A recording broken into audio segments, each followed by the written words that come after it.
Coming up on this episode of Free Lunch. If you do what you have to do, then you'll be able to do what you want to do. If you look at, I believe it's either Cantonese or Mandarin, okay? They have no word for crisis. The word for crisis is opportunity. You can see, even when my wife is very upset or disappointed in me, you can still see through that her compassion for me. And when your back is against the wall, it causes you to be your most creative. That humble pie was... Oh, that humble pie comes hard, man. It was so bitter. Oh, yeah. And you just be like, man, and you be thinking about it too, like, bro. It didn't even have no buttery crust. It was buttery that crust. humble pie. Oh, nah, that thing's going to be dry. Experience is not the best teacher. People say, oh, experience is the best teacher. No. I disagree with that wholeheartedly. It's evaluated experience that's the best teacher. It's Free Lunch Season 3 with a special thanks to our sponsors, Bullseye-LLC.com, Ready, Aim, Bullseye, where safety is our ammo, Gen1LLC.info, Generation 1 Logistics, taking pride in putting our carriers first and helping owner-operators get premium loads, stay organized, and increase profit, and ScarletOakCandleCo.com, the self-care experts. What's going on, everybody? It's your boy Freestyle Gospel, a.k.a. The Real Free, with another episode of Free Lunch. And I got my man, Dr. Leslie, in the building, y'all. Give it up for him. What's good, bro? I'm good, my brother. Yo, my man has got literally a bajillion titles, y'all, and things he does. So I said, yo, Les, you definitely going to have to come in here, man, and tell the people how you would like to be introduced to people. How do you typically introduce yourself, man? So, with my patients, with... with my patients. It's Dr. Valbrun, or Dr. V. Okay. With people who know me, of course, it's just Leslie Les, Okay. But yeah, Dr. Leslie Valbrun is the official title. All right. Doctor of what? So I'm a doctor of chiropractic, actually. Ooh, yeah, so I'm a chiropractor. Okay. Been working on people for quite some time. Work in a community health center. You know, and matter of fact, literally, it's called Community Health Center Incorporated, which is crazy, right? They don't get no black and white than that. It's more it's so generic, right? This is what we do here. That's There's really no what it guessing is. on the board. Literally, yeah. But yeah, man, it's been pretty good, and have an opportunity to teach at UB, the University of Bridgeport, and you see, I got my alma mater right here. Yeah, That's so you're not just teaching here, but you graduated from there. Oh yeah, so I graduated from there.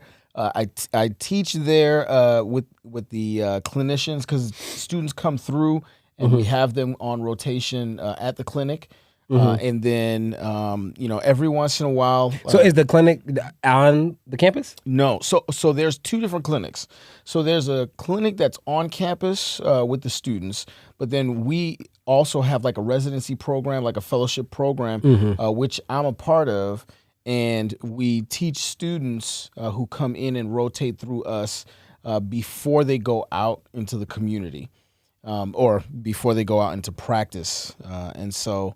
really good opportunity to give back, to nurture some students and help them, get to a place of understanding and really just shorten the distance, right, from understanding and application. Because sometimes that journey is convoluted, and if you don't have good mentorship to get you to get you through the weeds of your theoretical knowledge and what you think works and what actually works and what you have seen consistent. I'm trying to shorten the distance for them so that they can be effective in their career. But did you get the benefit of having that for you when you were kind of in their spot? You know what? Was someone shorting it for you?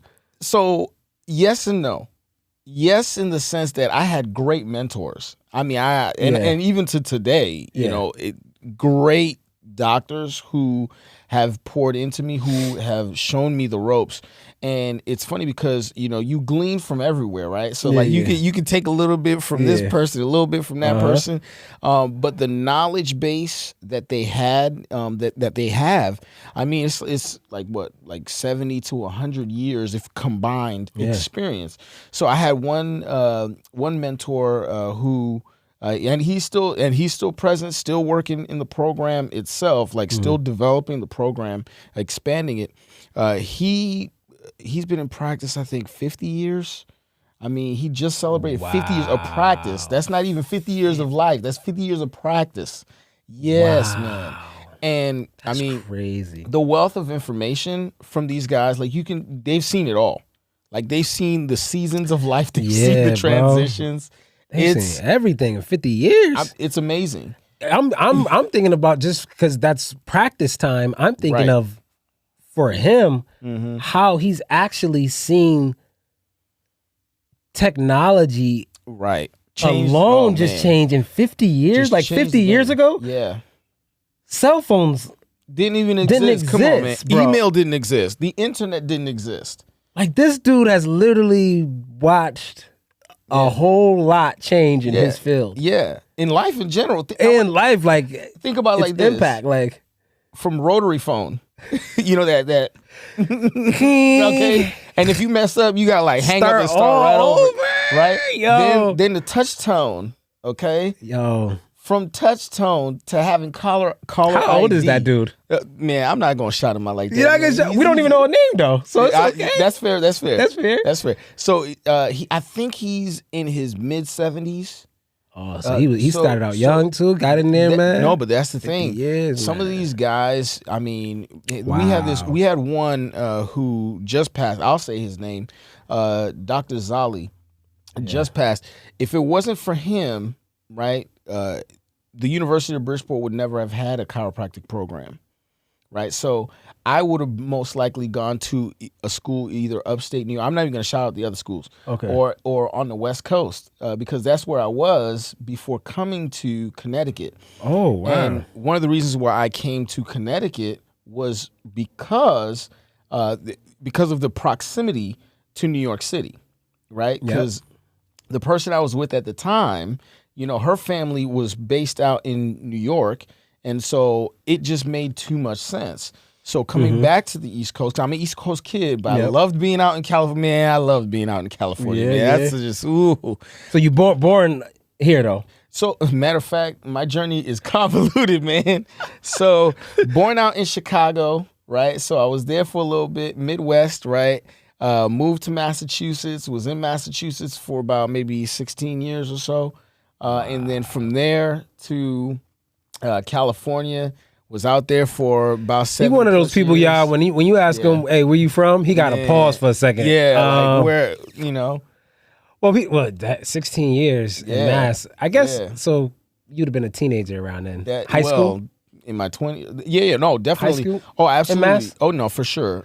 Usually people say wherever you went to high school, that's where you kind of grew up. For real. Those teenage years. Junior high and in high school, Massachusetts. Absolutely. Okay. Even college, because I went to college in Massachusetts. So you a Mass kid? Oh, I'm a Mass kid. Okay. Loved what I learned from there.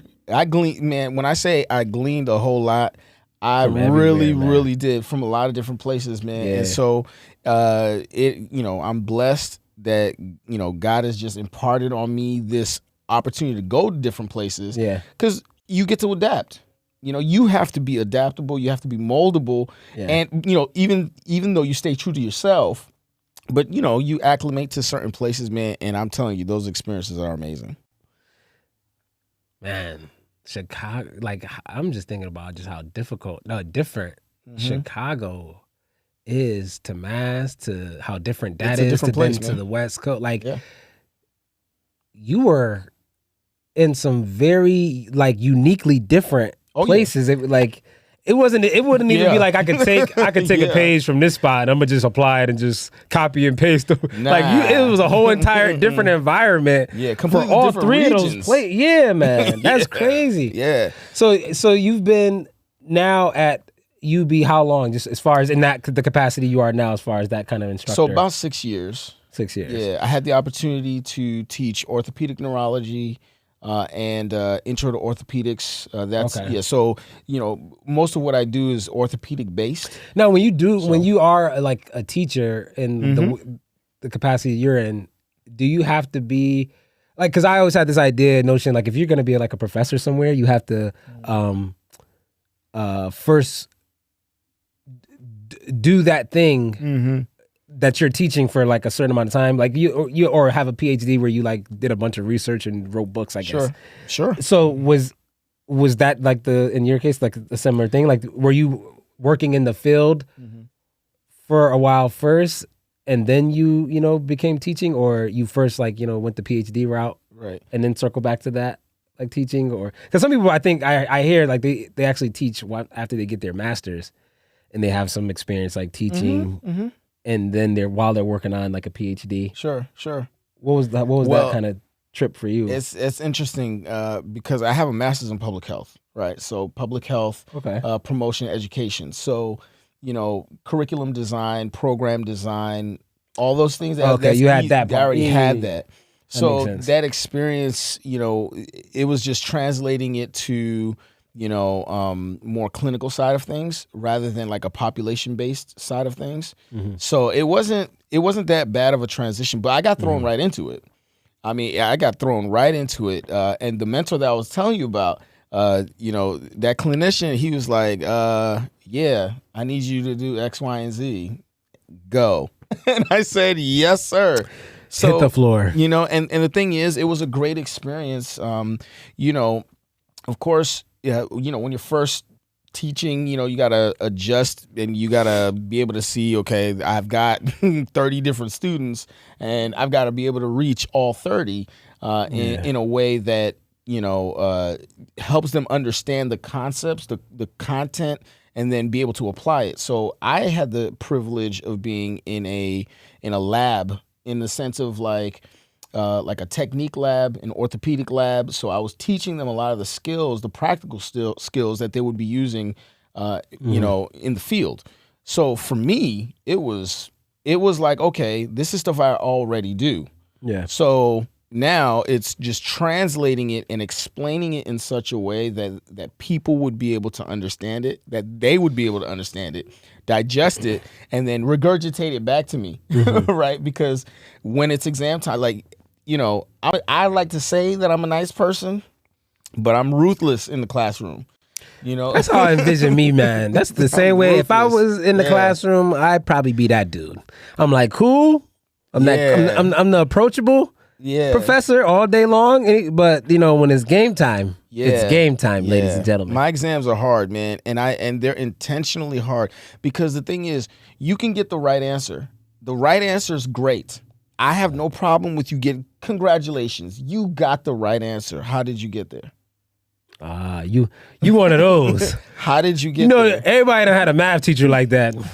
Okay, you got the answer. Yeah. Show me the work. Oh, man. Show me the work. I had a physics instructor, man. The physics, okay, first of all, for all you physics heads out there, I'm looking right at the camera just for y'all. Yo. Whoever was great at physics, I commend you, okay? I was not one of those, all right? Physics was not my cup of tea. But I could tell you this. I had a professor who gave us the question, they gave us the answer to the question. Oh, they was playing mind games. And then they said, show me how you get to this anser. I respect that though. Struggled. I've never heard that approach, but I actually like that. Yeah. I like that because you're right. I think to some degree the answer to academic problems, or to just that life's problems could provide. In general, yeah. I think we can sometimes overvalue the answer. Oh, absolutely. Like I think we can like put too much weight on the answer because really the gem, the true wisdom is the journey between the problem and getting to the answer. Absolutely. Like, because there's people around, like you could just ask somebody to answer. At least when it came to like, at least my math teachers, they like, you could just use your calculator and get the answer. Right. Okay. But the part, of your mind that's trying to be developed is the in-between. Right. So check this out. So, you know, I'm gonna use that. I'm gonna steal that. Oh, strategy. you gotta use that. I gotta steal that strategy. You got to, because here's the thing. You know, what I realized, life journey. They say, oh, it's about the journey. It's about the journey. Okay, well, I also want the answer. Like, I also want the correct answer. True. Okay, I value the correct answer. The correct answer usually gets me an A, right?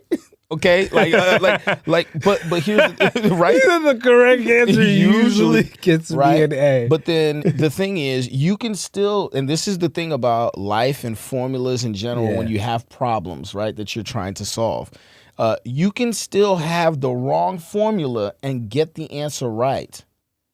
But it doesn't always work. It does. That's the craziest thing. So I'm asking, what's the in between? Because I want you to have the correct thinking to get to that answer consistently. Hey, you know they say even a broke clock is right twice a day. At least twice a day.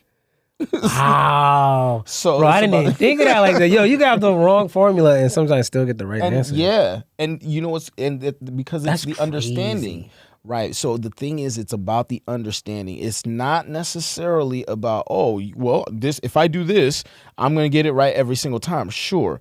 But help me understand the components so that we can get this right every single time, and you can educate your patients. Because what happens is patient education also coincides with patient satisfaction. And usually what happens is people tend to improve when they understand what's going on with them. So if I can't communicate that, we struggle. Absolutely. Right. Yeah, if you could let me know the why. Absolutely. You know, it has the potential to really inspire the listener. Absolutely. If I know what's going on. Man, real quick, man, just because, man, we got to shout out Fusion Teas, man. Oh, yeah. Hold up. For sure. Fusion Teas in the building, y'all. You know, look. You know how we do over here. Make sure don't go on the site and get the chocolate dip raspberry, though. That's for me only. Don't go there. But I've been low-key trying to make sure they stay in stock for myself. Man. But that is... That's why he didn't put that in my cup. Yeah. I was looking at that, too. I was like chocolate dip I meant to hide that bag, right? It wasn't supposed to be like that with the label facing. My wife would be like, sir, I'm going to need a bag of that, so I'm definitely going to have to go online and I appreciate you shouting that out. Yeah. Look at his face. Total my mistake. But the part about like really getting the why for like many of it, like me personally, I'm like a person that's really not taking my health really serious. And really it's because I've been able to kind of coast more or less on a lot of the hard work that I maybe did as a younger man in my youth, and like just being into like martial arts and training. That's awesome. Taking care of my body there. So it's like you reap what you sow. You know what I mean? So, absolutely. So I really, up until probably a few years ago, really was kind of just in that coasting part of just like the reaping, right? But at some point, you need to continually sow, so that you could kind of stay in a perpetual place of where I always have something to reap. Because eventually there comes an end. Like, if the farmer just was like, all right, I'm gonna just sow this season, and because I know next season I'll be reaping, then I don't got to worry about sowing nothing else. Like you'd be stupid. Come on, that's foolish. That's foolish, right? Because that season will eventually end, reaping, and then now I'll be hungry again. Right? No, trust me, I understand, and I tell people this all the time. Your body remembers. Okay, your body remembers what you put in is what you get out. That part, for the most part. I mean, we have congenital diseases. There's plenty of the anomalies out there. Yeah, absolutely. So I gotta really. This like season, I'm feeling it as like I approach the 40 mark. Yeah. Oh, you got to take care of yourself. Yeah. Yeah. After 35. Yeah, it's a wrap. It's a wrap. Look, it's game time. We got to be serious about this. So let me ask you this question. So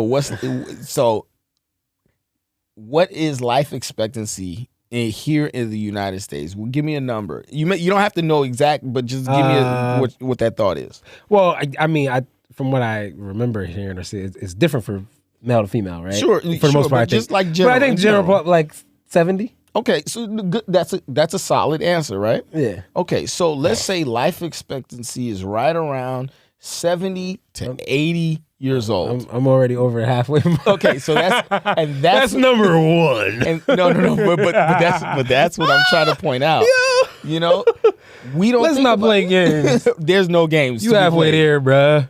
Right. So, I tell people, and this is obviously it's a sobering, fact that you're halfway. You're closer to the end than you are the beginning. Yeah. Which means that you don't feel free to not like. I don't mean to sound depressing. to repeat, okay, like to repeat that. I don't mean. I got it. All right. But here's the thing: what have we seen consistently? Right, is that older folk value youth, right, and in the same right. So youth don't value it at all. They don't value because they got no care. clue. They ain't got. It's like, wait a minute, you couldn't have given me wisdom at a younger age. Yo. It's not until I got a certain point where I'm like, oh man, and then it's the person who's 50, 60, 70 years old, 80 years would old, die to go back, and they would like, man, if I could just take back what I know now.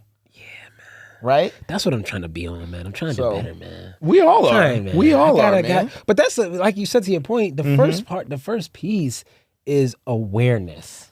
Hands down. And that's across every facet of life, every industry of life. Like, I would almost say that's half the battle. Probably more than half the battle. Because when you have the correct awareness, you're so motivated and driven that the remaining piece of the puzzle becomes almost, light work. Like you're just so, it's like the person that says, for just looks, I want to go to the gym.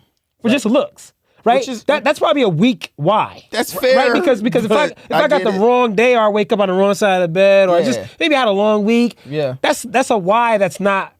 It's not long lasting, right? It's not strong enough, right? To combat those other things. No. But if you gained awareness of how,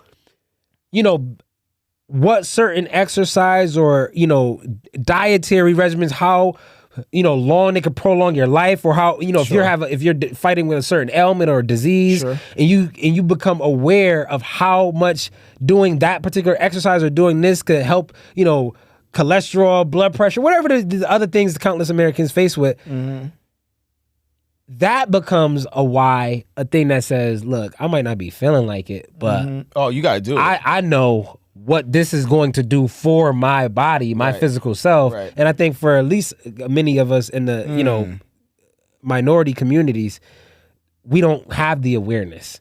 I will say, take the next step to say, that's not in and of itself an excuse either, because access to information. It's abundant. Versus like how you were saying your man 50 years ago. Oh, no.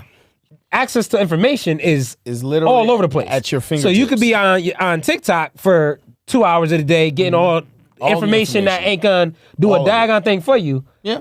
Or for the stuff that you do have going wrong about your body. Sure.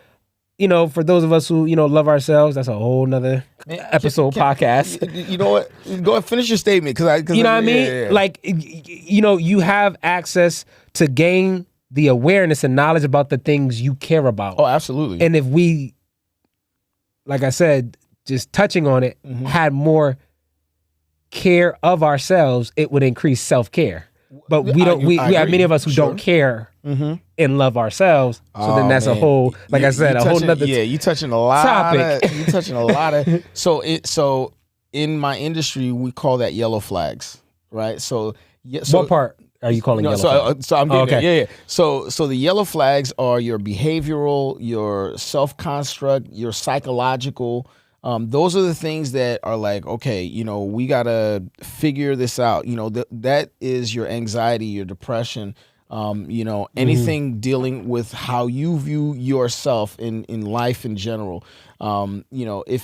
If it's something negative or something harmful. Why are those not red flags? Well, why the yellow flag? So yellow flag, the reason why we categorize it as yellow flags and red flags would be something that's going to immediately kill you. Oh, okay. right. Like, okay, that's not okay. Like for example, you can't leave my office right now. You can't. No, matter of fact, there's this one thing that we always look out for is cauda equina syndrome, right? So you're like, what is that, right? Yeah. So anyway, look it up, guys. Like cauda equina is the tail of the horse, literally how it's described.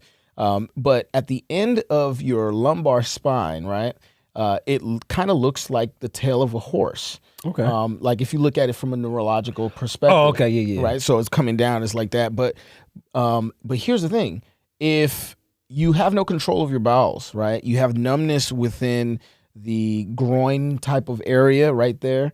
All right, that's a red flag. Really? Yeah, absolutely, because that's neurological function that is directly affected, and you got to go to the ER immediately. So that's a red flag. Whereas a yellow flag is this person has the potential to harm themselves. We have to find them we've got to find them a conduit to improvement. So let's say behavioral health, or like a psychologist or somebody who can help them with their ailments, with the mind, because there's an issue between the mind-body interactions. And something that you had mentioned earlier that really I was like, yep, he's hitting on it. Discipline, self-discipline, okay, is one of the greatest forms of self-love, right? If you can discipline yourself, right, because a good parent is going to discipline their child. I'm not talking about hurting, and I'm not talking about punishment. I'm talking about discipline, right? Because we call it disciplines when it comes to our studies, because we are disciplining ourselves to be able to understand.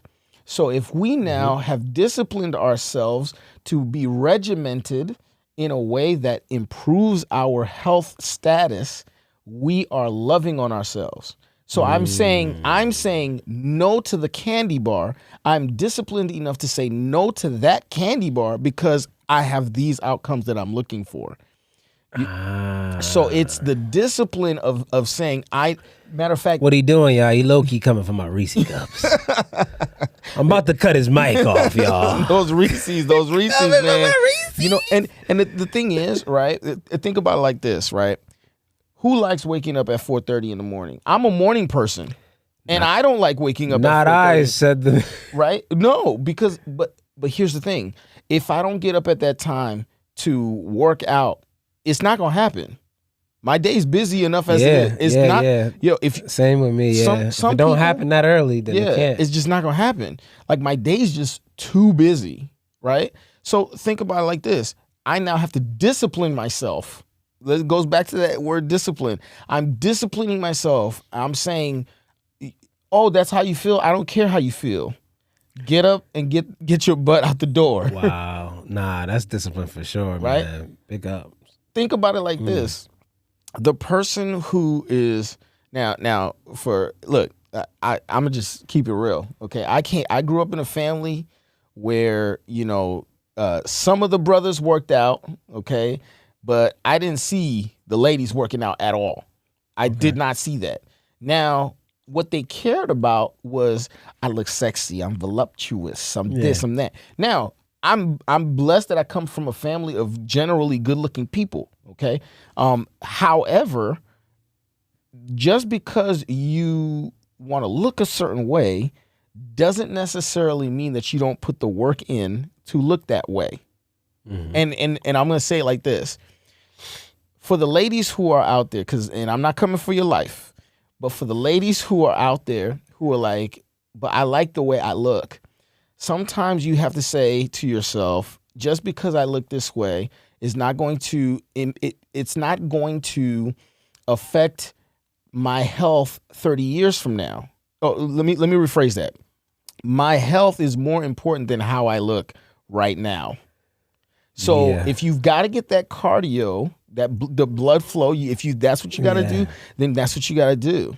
If you got to lift weights, that's what you got to do. For the fellas who have, that big beer belly, that keg belly. Okay, look, everybody loves to see the abs. Okay, everybody loves to see the shoulders and the arms, but they skip leg day. So I'm gonna attack leg day, right? Look, sometimes in order to be proportionate, right, to get that look, you've got to do something different, right? Yeah. But at the same time, if you want the health outcomes that you like, if you want to improve your health outcomes, you got to do something different. Yeah. It can't be the same thing every day. Yeah, facts. You know? So I tell people, and I'll end with this little tidbit. If you want to improve your health, okay, the first thing you got to do, just go for a walk. I can't stress that enough. There's two things rather. Two things that I preach to my patients all the time. Just go for a walk. Just go for a walk. I mean, 30 minutes is not going to kill you. You can't tell me that you can't find 30 minutes, okay? Matter of fact, time yourself to see how long does it take for me to walk a mile. And then you start building, you build to the point where you stay at that 30 minutes, but how much can I do in 30 minutes? Yeah. Right? So that's one strategy. The other one is water. You got to drink water. Some people are anti H2O. I don't. It's the most abundant resource on the planet. I'm bad. My mom had to put sugar in my water when I was growing up. Oh, come on, man. No. I know. I'm so bad. No, man. Don't listen to me, y'all. That means you got a sweet tooth, man. Yeah, man. But here's the thing, right? You don't have a sweet tooth? Man, I'm not saying I don't. Oh! I'm not saying now I the don't. plot thickens. Oh, man. Look, man. Yo, pass me them chips. Okay? Yeah. Pass me the sugar. Oh, man. Me and sugar are like two peas in a pod, man. But it's the worst. I tell you, sugar is what's gonna kill you, man. What's your favorite candy? Oh, man. Shoot. Your go-to. Man, Sour Patch Kids, probably. What? It's either Sour Patch Kids or Swedish Fish. Anything like gummy like that. Gummy like. Yeah. I hate that it gotta stick to my teeth. But otherwise, it's bomb. Yeah, What's man. your favorite chip? Oh, man, that's tough. Believe it or not, I really like tortilla chips. Yeah, they're good. I mean, you got to have something with it, though. Oh, no. Yeah, you just be eating it plain? Oh, no. Oh, okay. Salsa and chips. Oh, no, that's my thing. Like guacamole and, especially yeah, but you got to guacamole. add something with it. I know. What's the tip outside of that? That just right off the bag, it go down. Probably Doritos, man. And like that nacho chips, man. Those nachos That's the worst. I know. I know. And this one, y'all probably gonna hate me for this one. Man. Seriously, y'all gonna hate me for this one. Probably. There's this one specific Frito, right now. I think it's what is it called? Oh, chili. I think it's like red chili or chili Fritos, man. For whatever reason, man, that just does it for me, man. You got the hot chili Fritos. Yeah, man. Nah. That thing is delicious. Salt and vinegar chips over here, bro. Okay, I'm with you on that. The Utz brand. Oh, hold up. The people at Utz, you guys got the formula down. Really? Bro, the salt to vinegar ratio? Really? At Utz? Really? They're a beast, bro. And the crazy part is they're not even that huge of a brand. They don't get all of the publicity and recognition. Utz is known, man. Come on, no, man. I'm just saying, like, you don't see them like with the ads all over TV, on social media. Mm-hmm. You know what I mean? You see the Lay's and the Doritos or whatever. Nah, but yeah, you mess with Utz. Yeah, you're onto something, man. You ever had those Kit Kat chips with the salt and vinegar? What, the sea salt and vinegar? Yeah, it could go down. I think I gotta have a taste for that type of flavor because I'm so used to my taste buds. Okay, you want what you want. Is fully with that. Yeah. But I can see people's appeal to that. And it's supposed to be. I mean, correct me if I'm wrong. You probably pay more attention to the nutrition facts than other people. Probably. But is that supposed to be like the sea salt healthier? Sea salt is generally supposed to be healthier. It's general, but think about it like this, right? I'm like in my head, I'm like, isn't it still sodium? What it's sodium. So there's different forms of sodium though. Like not all salt is the same, right? They might have the name. Like for example, Himalayan salt, right? I saw that too. It's like that pink. It's the pink salt, crystals right? or whatever. Yeah. But the thing is, it's what's in the salt, right? So there's nutrition or there's different minerals that are within that salt content. Okay. Right. So it's not just the salt by itself. It's the other things that also help you, right? Mm-hmm. So then even let's say, salt comes from the sea. I mean, usually that's the case. I mean, there's salination processes and all that other stuff. Yeah. But at the end of the day, I mean, just try to, balance as much as you can and moderation as much as you can. I got it's thick crystals like the Himalayan salt, but it's not. It's in my little shaker thing. I'm trying to think of you don't have to crush it. Okay. Kosher salt. Okay, yeah. That's the thick little chunks the too. thick crystals. Yeah. But yeah, that salt go down, and I'm like, I don't even need to put as much of that as regular salt. Right, because if it's a little bit thicker, there's more sodium. No, it go down. Yeah, but no, I understand. There's certain brands that just hit hard. So outside of like all the like health, because I know a large part of like your industry and the work that you do, not just at the school, but also in the community, is kind of a focus on that. Is there anything else that you do, let's say creatively, outside of like, health or, the community? And for sure. You do that. What's like the creative stuff you're into? All right. So I'm a musician. One of you don't have time to be a musician. You'd be surprised. When you're busy, you find ways to fit it in, man. You gotta figure it out. So what kind of musician? What instrument do you play? So growing up, I played saxophone. Played sax for about 16 plus years. Wow. Yeah. So I played for a long time, and I still play. Like the skills are the knowledge base is still there. The practice skills are not as much because I just don't practice it as much as I need to. So like, some of the things in my lips and even the fingers, just to make sure that it's, smooth. It may not necessarily be where I would want it to be, but it still, sounds pretty good, I think. So are you in a band? So I play for a variety of different things. Like church is one of the places that I play consistently, but not saxophone, bass. So I'm a bass player. I've been playing bass probably now for 12, 15 years now. And so made the transition from saxophone to bass and never looked back. Had the opportunity to go on tour before becoming a doctor, just a U.S. tour with some small groups and those kinds of things. Had some opportunities overseas, but yeah. Mm-hmm. Playing the bass. Oh yeah, man! You got to do it, man. Chicka, bow. Okay, so the bass, sax. All right. Yeah. And I mean, there's some other stuff too, right? So so I'm trying to see, like, because there's this idea too. Like I try to dispel that the very creative people are not the typically like. In academia, I know what you mean. The educators and the highly intelligent people, like they, kind of like it's like this invisible line or division. Right. Like, no, it's pretty clear. It's pretty clear. I've seen it. Yeah, yeah. But that's not always the case. In fact, I would even say, if once you get to have kind of like those colloquial conversations with those individuals in academia, I think you discover that they're pretty creative as well. Oh yeah, you have to be. So it's like those are the like the layers that I try to like peel back with, like at least many of the very educated people I feel are very educated or intellectuals that come on the show is like, what's behind door number 2? Of course, what is that? What is who's the actual person, right? What else are you dabbling in? Sure. So you got the musician stuff. What do you do for fun outside of the musician stuff? Oh man. Just cause.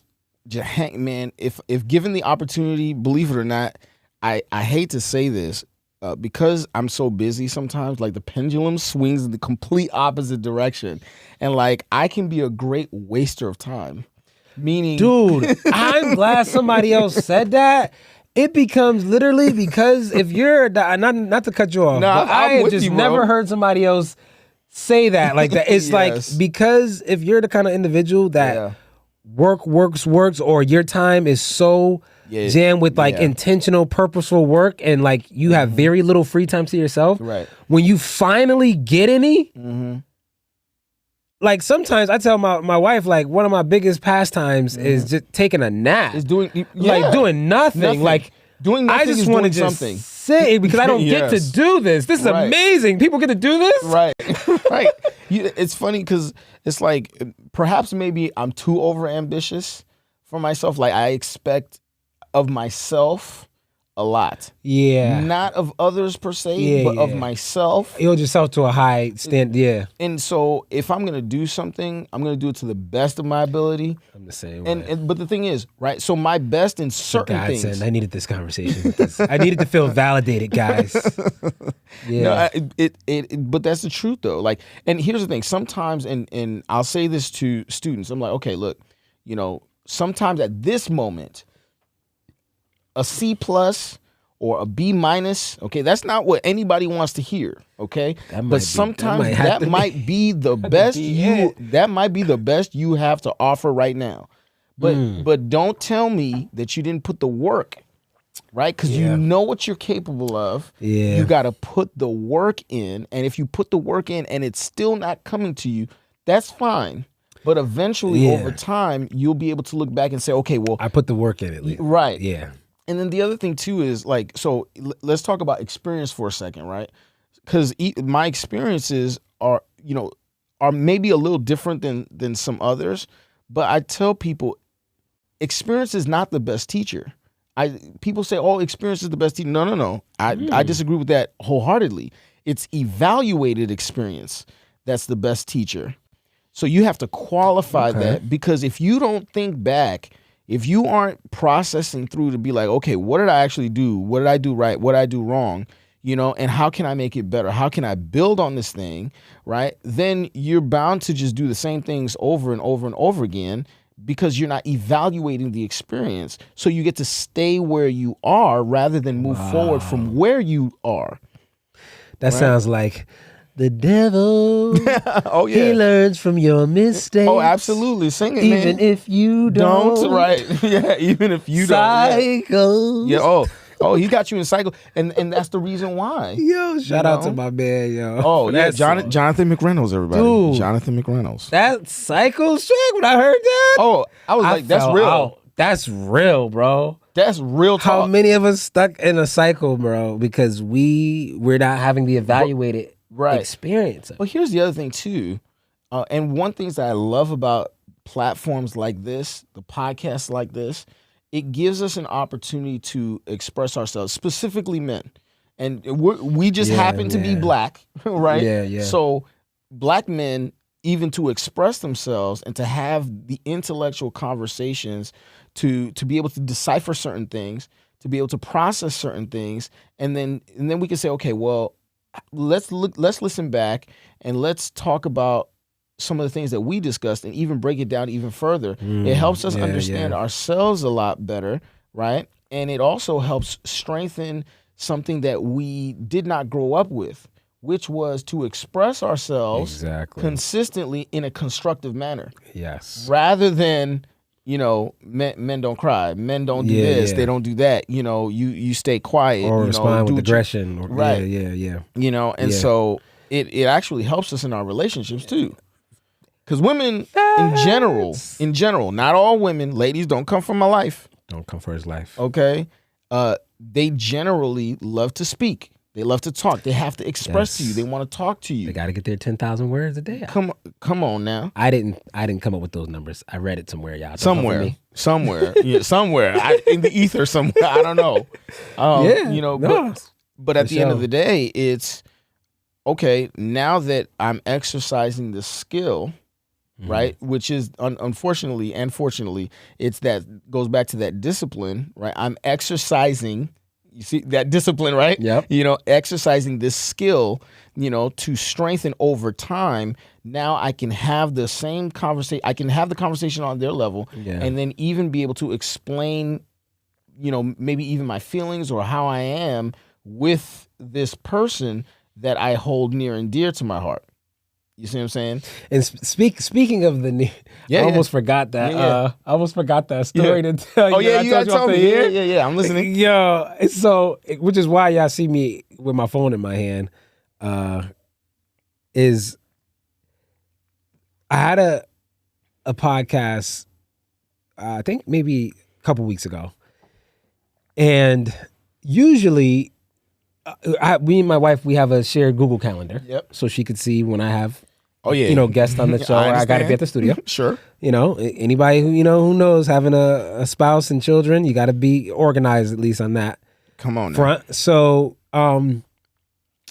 usually if I have a guest that I have to, meet at the studio for a podcast, she can see the time. It's usually like an hour block. And if I'm delayed coming home past that time that's on the calendar, typically it's because I'm just we've finished the episode, but I'm just still here with the guest, just chopping it up, just whatever. Right. Because I try to have interesting people on the show, so I want to. An hour's not enough, right? I like to still chop it up a bit. Understandable. So this particular day, the block of time that's on the calendar has come and gone. But what's uniquely different about this day versus another day is she had something that she needed to do immediately after that time. So I had to stick to that time very, stringently more than usual. And I had in my mind the plan to do that coming into the studio that day. But somewhere along the way, it slipped my mind. It slipped my mind. So this is why I'm saying why I had to have the phone guys on the show. Got you. And so I usually mute my phone. I keep it on vibrate during the recording. But I usually have it in view where I can see if my wife calls me or a text comes through. And so this particular day, I kept it in my hand, but what happened was I had it on Do Not Disturb because the day before I used the phone for something else. For video, and I couldn't have it be interrupted, but I forgot to turn Do Not Disturb off once I was done. So this particular day, man, the time that I wasn't even chit chatting and like just shooting the breeze like before. The show had just wrapped up, and I had must have missed 5 calls. She had texted me, all this stuff, and I realized that I have forgotten she needed to be somewhere when we're sitting on the couch. I just had ended the episode. We're about to get up off the couch, and I start to hear keys jiggling in the door of the studio. Oh, man. And I'm like, it's only one other person that got keys to the studio, and that's my wife. Yo, she showed up at the studio. Oh, she was lit. She wasn't just lit, she was salty and lit, brother. Bruh. She was. Soon as I heard the keys, I instantly knew what time it was. I was like, No, here's the thing. It suddenly hit me. I said, oh, shoot, bro. My wife had somewhere to be. I jumped up. The door swung open. She hit homeboy like this. She said, excuse me, I'm sorry. And then went in. And then went back to me. I was like, I can't even say that. I had to eat that. It was all my bad. It was all my bad. I was just all apologies and sorries. I'm like, no, I understand. Anybody else who knows our beautiful black queens, our black women. Come on, man. When you get this, come on, man. Look, it's not time to be running your mouth. It's time for you to listen. Just sometimes. Let me tell you, in relationships, sometimes you just gotta eat that humble pie, man. That humble pie was. Oh, that humble pie comes hard, man. It was so bitter.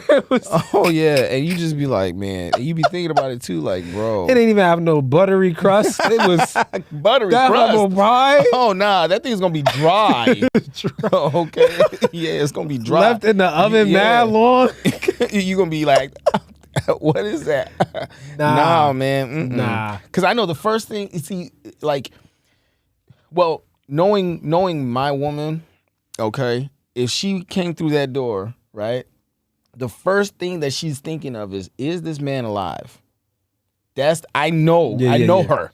That's the first concern. She's gonna be like, oh my gosh, I got a million things to do. But then the fact that if you wasn't answering your phone, right? Okay, in that context, in that context, she's gonna be like, is he alive? Happened. Yeah. Right. So now the second thing is she walks through that door and she sees me alive. Not only are you alive, but you out here trying to have fun. I have to kill you. I have to assassinate. Oh no! At that point, it's like assassination. You see it happen so fast. It's just like switch from concern to like DEFCON 6. No, like bro, Romeo must die. Oh no, Romeo is dead. Romeo must die. Jet Li, activate, unleash. Seriously. That is hilarious. Oh man. But that's why I enjoy so much though. What I being 1,000% wrong in that scenario. Sure. I so appreciate my wife so much for just who she is and the person that she is. Just at the cellular level, just the person she is, because you can see even when my wife is very upset or disappointed in me, you can still see through that her compassion for me. Yeah. And her love for, because in her, that's awesome. in her heart of heart, like when you have the type of communication in your marriage where you just, you trust each other, you love each other, that's not in a debate. You understand that even in the place or context or scenario of offense, you understand that it was how you hear people say, charge it to my mind, not my heart. My head, but not my heart. You know what I mean? Like sure. you get it was just a fumble. It was absolutely. You know what I mean? It wasn't like of total. You had disregard for what I had on the calendar. Right. Like you just didn't care. Right. It was. I know there's something, some reason. Whether in the moment do I care to talk about that at the moment. I have what I need to do that's urgent on the calendar, and I need you to get home. So she came through the door. It was real quick. Like, excuse me, sir, you forgot. I need you to be home with the baby right now. I have somewhere to be. I'll be downstairs in the car. Like, we have to go. And I was like, bet. Let me just wrap up. So I'm like rushing to just wrap up the equipment. But I can appreciate in that moment, you could still see just not only, like I said, just the compassion, the love she had for me, but also the respect. She could have been that loudmouth, cussing me out. That alone would have been, just been horrible. But even it would have been that much more, disrespectful to be in the presence of somebody else on top of it. Right. But me having just a wife that has that wherewithal, that situational awareness. Yeah, that could just respect that and just be like, you was a bonehead today. Right. But I'm gonna talk about this later. Yeah. The restraint. The restraint. The restraint. To be like, Sir, yo, this is how we gonna do this. But speaking of wives, though, I was looking. Leslie sent me his bio earlier, and I said, you know what? Speaking of wives, he's got a lengthy bio, by the way, because this guy is just amazing on a whole bunch of levels. He's doing so many great things that I'm just doing the best I can. We don't get put to the forefront or the limelight enough, a spotlight. Not that people like Leslie look for it, but that's what makes them great in and of themselves. But even for people that would look for it, don't get it because it's just not a thing I feel that exists in the Black community. But a person such as Leslie that has not just become done the hard work to educate themselves. I didn't want to say an educated person like him because I think there's a lot of educated people in our Black communities that don't have degrees, but they're educated. I have family members. Exactly. But someone who's done the gone the academia route, done that hard work that comes with educating yourself that way, and then not only stopped there, but decided to now turn around and look backwards to his community and support there. All those things listed in his is what makes his bio a lengthy bio. Just highlighting those things so people are aware of that. But what I found most for me, being another married man, right? I know where you're going. The dopest thing of this bio, and I didn't want to misquote it. I wanted to literally read it off the page. Listen to this, guys. Like first I'm gonna give you kind of like just the quick bullets of each paragraph, right? So his first paragraph is like Dr. Leslie this, right? He's experienced all these things, right? Then you got another part of it. He's currently serving in all of these things, right? He's on this board. He's there, this committee, right? You go down. Now he's got his degrees listed, right? You go down. This this is the dopest part of his whole bio.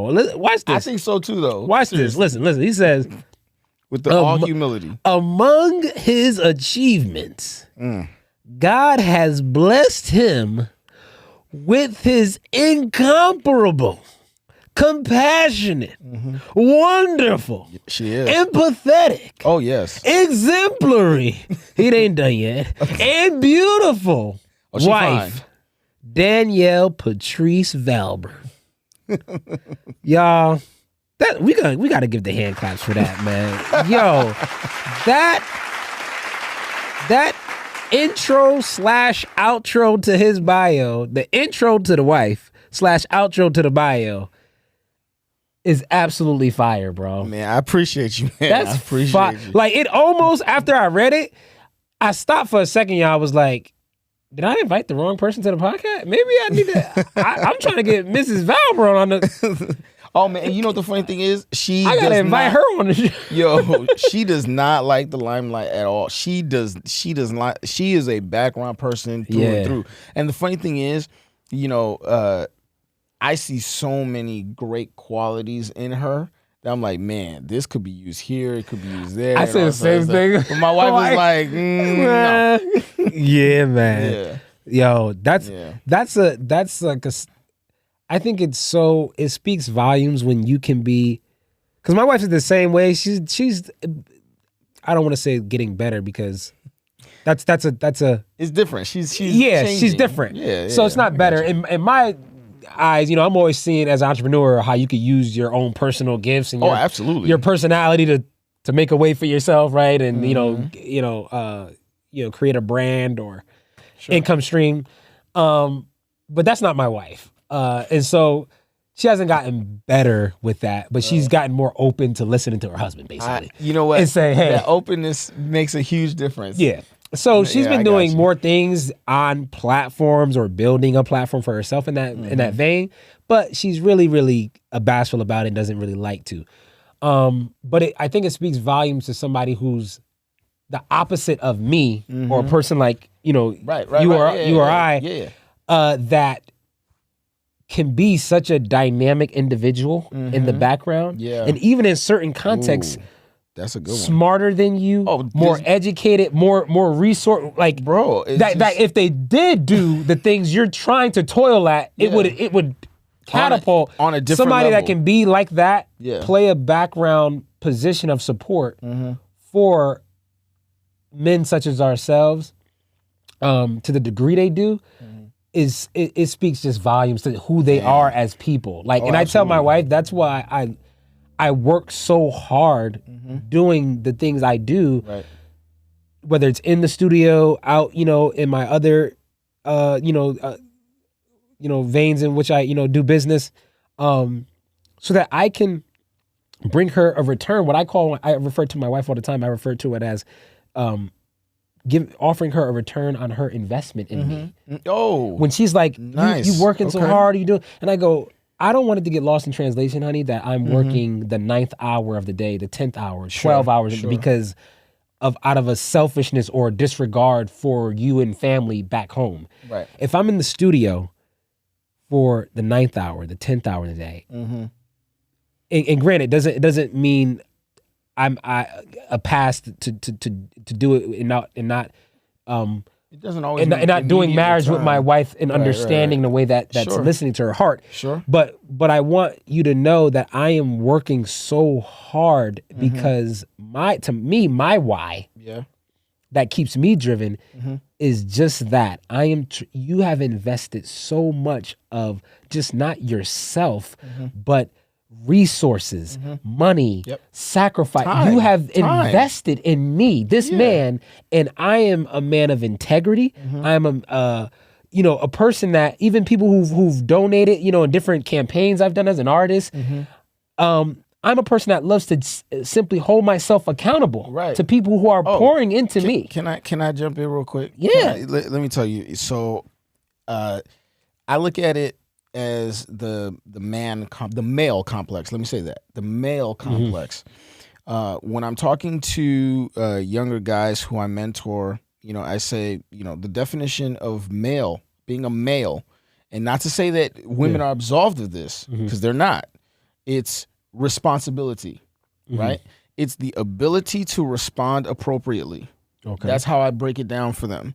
Responsibility is the ability to respond appropriately, which means that you have to hold yourself accountable to that responsibility. Whatever you say you're going to do, you've got to be able to do it. You've got to be able to do it with all of your might, to do it with everything you have. Yeah. And even if you're not the best at doing it, find somebody who is and help them help you do that thing. Yeah. Right? Because at the end of the day, we're all accountable to something or someone. Yes. Right? And so for yourself, you have a family, you have your wife that is looking to you, and it's not just to say that, oh, she's looking to you to be a leader in the home, but also to just be a leader, period, right? Yeah. And then it's also that you look to her for leadership in other things, right? Because you guys are co-leaders. Yeah. But then when you're working hard, and she sees the fruit of your labor, and she sees that you're investing in yourself to invest in your family, it's a consistent way of you not rewarding, but more so saying thank you. It's you're doing all that work. I'm also busting my behind over here to make this thing so we can make it work together. Yeah. And that's the thing that I told her is so, because a lot of times she's tried to in other words, alleviate some of the, I call it drive, but what could on the outside looking into her look like, you're overworking yourself or stressed doing it. I'm going, well, that's why I chose entrepreneurship because I can work 100 hours and it's what I'm passionate about, what I'm gifted in. I enjoy this. Sure. And so she, sometimes she could call herself trying to alleviate that by saying, well, you don't need to work so hard or try to make, this happen or bring, increased revenue for the business because I'm not materialistic. Oh no, it has nothing to do with that. No, I go, for me, it's about me being able to do. That's why I love that terminology that I give to her is it's not about even saying like that you're materialistic or that there's a tangible thing that you're asking me for, right? Because if I'm honest, if ever, hardly ask for anything. Yeah. I go, but to me, it's me almost even working in tandem with the law of simply sowing and reaping. Yeah. You sow this into me.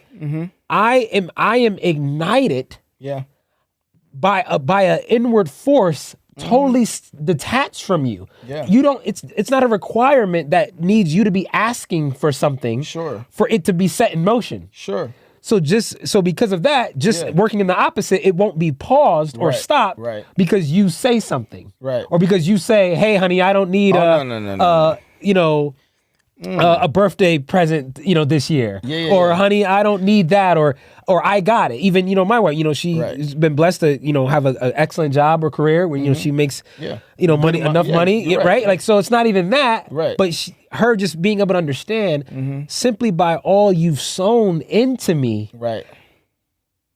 it ignites something on the inside. It makes you want to work. That makes you want, I just want to return your investment in me. Yeah. That's all it is. Yeah. That's all. And I think the longer we've gone, I've only been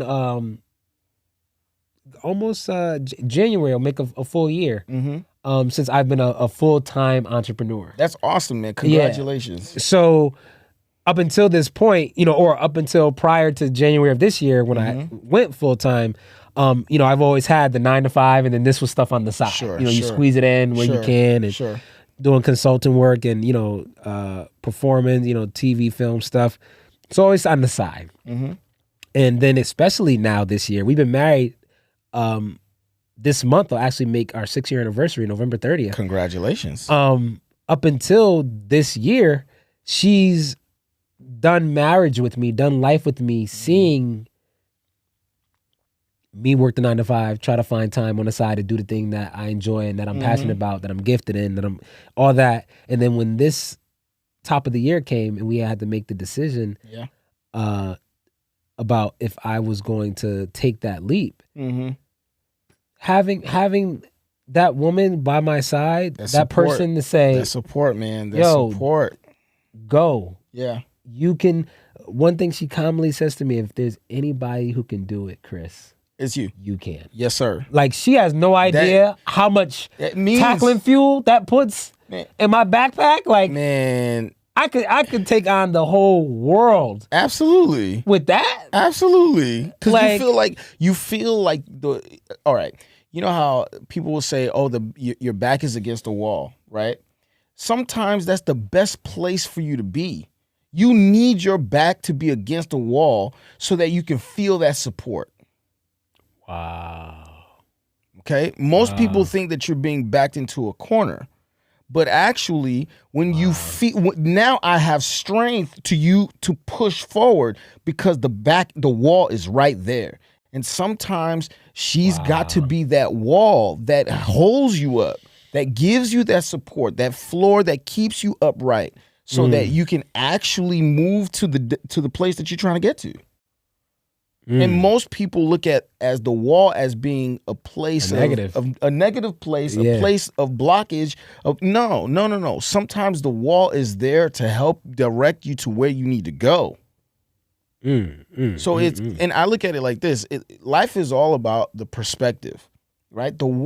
I've seen situations where the worst things have happened to people, and they still find hope in that. They still find opportunities to take a problem. Like, for example, if you look at, I believe it's either Cantonese or Mandarin, okay? They have no word for crisis. The word for crisis is opportunity. So when they're yelling the word crisis, like we would say, like in Spanish is crisis, in French I believe it's crise or like a crisis type of, in English crisis, right? So every other language has a word for crisis, but in their minds it's opportunity. That's fire. So you now have to take the opportunities that life is giving you and solve those problems. The people who solve the most problems are usually the most wealthy. The people who are problem solvers, okay, are usually the ones who are the most innovative. People who solve problems are usually the most creative, not because they want to be, but because they have to be. And when your back is against the wall, it causes you to be your most creative. That's one of the reasons why entrepreneurs, right? Entrepreneurs, in my estimation, entrepreneurs are some of the best reasons why we have innovation here in this nation. Yes. Right? Because here's the thing. Look, Netflix, for example, and so I like to read biographies, right? Which it sounds boring at first, right? Because you're just like, come on, dude, like, this thing is dry, bro, right? But like, so Nike Shoe Dog. That's my book right there. Okay, Arnold Schwarzenegger. However you feel about that brother, okay, that book right there. I was like, this dude, his origin story. Is crazy. My goodness. Okay, but I'm looking at, like, some of these books are, they tell you about how this person started, their mindset, their thinking, how they got through. And so when I'm looking at this thing called entrepreneurship and understanding, how faith, family, and finance come into play, it's sometimes you got to put your back against the wall to be innovative, to see where things go. I was talking about Netflix. The guy, if I'm, correct me if I'm wrong. Your listeners, your viewers can correct me if I'm wrong. The guy worked for Blockbuster. Wow, that's crazy. For those of you who don't know what Blockbuster is, look it up. Yeah. Blockbuster is, I remember Saturday nights where hey man, we going to Blockbuster. And you would go to the place to go get your DVDs or your VHS. Oh my goodness. To go see, a movie, to watch a movie. Okay. And that was the pastime of the day. The brother said, we have a golden opportunity. We can do the same thing online. People wouldn't have to leave their homes. And the CDs would literally come to your house. That's how Netflix got started. Yeah, that was the start. That right? Just delivery, mail delivery. But then it was like, oh, but we also have an online option if you want to do that. Now you don't even get CDs from Netflix anymore. That's the thing of the past. When was the last time you used a DVD? Yeah. Like, or a CD even, right? So he was able to see a future, whereas the company was so large that they couldn't move the way that he was trying to move, right? So sometimes the entrepreneur, the small business owner, is able to pivot so quickly and understanding the dynamics, understanding the landscape, having that vision. What you were talking about with the family and all that other stuff was really vision. And guess what? Look, I'm a Bible kid. That's what it is. Yeah. Look, Proverbs says it consistently. My people perish for lack of vision. It's not just knowledge. My people perish for lack. The people perish for lack of vision. Right. Mm-hmm. That's really what it is. So if you don't have vision, what's going to happen is the people, they don't have restraint, meaning that they're trying to do something, but they can't get it done the way it needs to be done because they're living in the past. So what happened to Blockbuster? Blockbuster perished because they didn't have the vision. They didn't have the vision for the future. Was what think about it like this. There was another one, Hollywood Video. Okay? Yes. Okay? I used to work there. You see what I'm saying? All those companies perished. Yeah. Right? Because they didn't have the vision. Matter of fact, let's take it. Radio Shack. Oh my goodness. Yo, Office Max. Yeah, man. Okay, all of People's perishing. Toys R Us. Come on, man. These are mainstays. Because Amazon is now where everybody getting their toys. But think about it like this, right?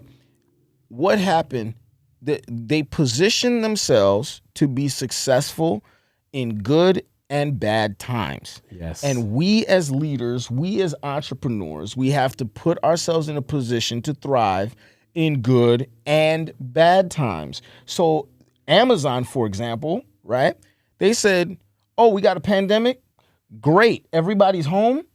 Even better. Yo. What do you think happened? They made more money during the pandemic than they did prior. Yeah. So then what they said is, oh, you guys want it easier? You want it to be better for you? You don't want to be exposed to all this stuff? No problem. We got you. Go ahead. Prime 2-day. Let's make it 1 day. So while technology is improving and it's getting faster and it's causing us to be more impatient, it's causing us to be intolerant of a lot of things, right? What it has done is it's, again, back to that shortening the distance to what do I actually have to do? How much work do I actually have to do to get this product right here? Yeah. And Amazon has just shortened the distance significantly, which is good and bad. Yeah. Nah, they've innovated due to you're back up against the wall, man. That's a dope analogy. I love that perspective. I wish, we gotta have Leslie back on the show, man, as we get ready to wrap up, man. We've been over an hour, man. Oh man, I didn't even think about that. Yo, we definitely gotta have you come back, man. Appreciate this stimulating conversation, man. I want to end with. I was gonna say, man, before you say that, man, next time I come through, man, we gotta talk leadership, man. Yeah, definitely gotta touch on that, bro. Yeah, man. That's I have a segment, a series called Humility and Leadership. I'm down. I'm ready. So we definitely gotta have you come back for one of those, and bring a guest, man. Yeah, too with you, man. Sure. You gave us so much, man, and just chew on in this episode. We like to end every episode. If you heard any of the other ones with free food for the soul. Sure. So the way lunch edifies the body. Absolutely. We like to leave the people with that. Whether it's reiterating something we've already discussed or an entirely new thing. Sure. What would you like to leave the people with today? For the free food for the soul. Be hard on yourself, but don't be too hard on yourself. I guess to reiterate, you got to have that discipline. And that's something that even for myself that, I'm working on every single day. You know, your to-do list, and some people hate being structured that way, but I'm telling you right now, that to-do list is serious. And then you can break it down and say, well, these are the most important items I need to get done, and do the hard things. Do the hard things first. Yeah, you might not be able to have all the fun you want and all this other stuff, but if you do what you have to do, then you'll be able to do what you want to do. You know, and that in and of itself, it sounds so rudimentary. It's so basic. If you do what you have to do, right, you can do what you want to do. Right, and that's not always the case, you know, because you just don't have enough time. You may not. Yeah. Okay, yeah. but at the end of the day, you know, be hard on yourself, but don't be too hard on yourself. Discipline is a form of self-love, believe it or not. Self-discipline, I should say. Yeah. And then the last thing I'll leave them with, and I promise I'll end it right here. There's 3 books. If you don't like reading, listen to them. The first one is Think and Grow Rich. Mm-hmm. I believe it's by Napoleon Hill, if I'm not mistaken. I have that. The other one is by John Maxwell. He is like the foremost leadership guru. Yeah. It's the 15 Invaluable Laws of Growth. Okay. Man, that is my book right there, man. 15 Invaluable Laws of Growth. Mm-hmm. And then the last one, it's and only because of the biographies, this is one I really, really enjoy. Shoe Dog by Nike. It's I forgot his name. Phil Knight. Phil Knight is his name. You know, definitely read those books, you know, and then only because I believe what I believe. If you read Proverbs every single day, you're gonna be a wise person. Yeah. I can't make this up, man. I seriously, Yeah. whether you believe, here's the thing, whether you believe you know, in a deity or or not. Yeah. Read it Or not. Read it anyway. Yeah. There's 31 of them, right? So if it's the 15th, or what's today's date? The 20th? Today's the 20th, I think, or 20th. Well, whatever day it is, right? Today's the 20th. Mm-hmm. Okay. So you know, look at it like this. Read Proverbs 20. Right? There's one for every single day. Yeah. And then I'm telling you, man, like you want to grow in wisdom, you want to have that knowledge, man, read and do that thing. Facts. But that's what I got. Love it, man. Thank you so much. Look, thank you for having me on. I got the just finished the Thanksgiving plate itis happening right now, man. I'm on the couch just like, dang, man, I could go to sleep right now. Man, I'm still looking at that chocolate dipped raspberries and fusion teas, though, brother. Nah, you all set. Yo, thank you so much for coming through, y'all. Yes, sir. It's free lunch, y'all. It's free food for your soul. Yes, sir. Peace.